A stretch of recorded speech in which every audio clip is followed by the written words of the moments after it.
Lövhəyə yazdığım sözü feilin hansı qrammatik məna növündə düşünə bilərsiniz? Öncə cavabınızı yazın, sonra bizlə yoxlayarsınız. Bax, deyirəm atıldı. Gəlin cümlə quraq.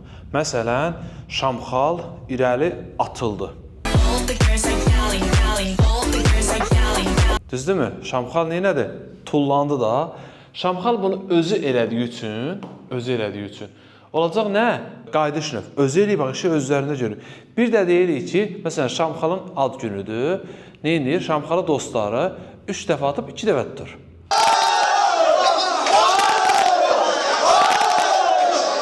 Düzdür? Nə baş verir orada? Yəni atıldı da, kimsə tərəfindən atıldı. Həm də dostları atıb da buna, yəni alladıblar. Bu cürə düşünə bilərsiniz. Amma əsl atılmaq belə tullanmaq da bu mənadadır. Yəni Şamxal göyə 3 dəfə atıldı, 2 dəfə tutuldu, 3-cünü tutmadı, yerə düşdü. Vəziyyət yaxşı olmadı. Mən bir əskər yoldaşım var, yazığı doğrudan ad günündə neyniyiblər? Həqiqətən ha, bir ciddi dayanmışıq, deyir ki, Vahidov, sən demişəm mən ad günümdə 3 dəfə atıb 2 dəfə tutublar. Baxdım, birdən çatdı mənə. Və nə oldu sonra?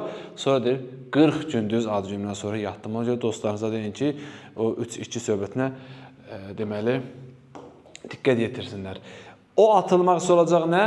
Məchul növdə kimsə tərəfindən, yaxşı dostlar tərəfindən atılmaq. Belə, həm məchul, həm də qayıdış. Cavabımız belədir. Bu tip izahlar üçün bizi izləməyə davam edin. Abituriyentlər sürət və sınaq blok qruplarımıza qoşula bilərlər. 099 899 67 77 nömrələrimizə yaza bilərlər. Müəllimlər də, ibtidai sinif müəllimləri, filoloqlar qruplarımıza qoşulmaq üçün 070 882 18 83 nömrələrimizə yaza bilərlər. Bu qədər, sağ olun.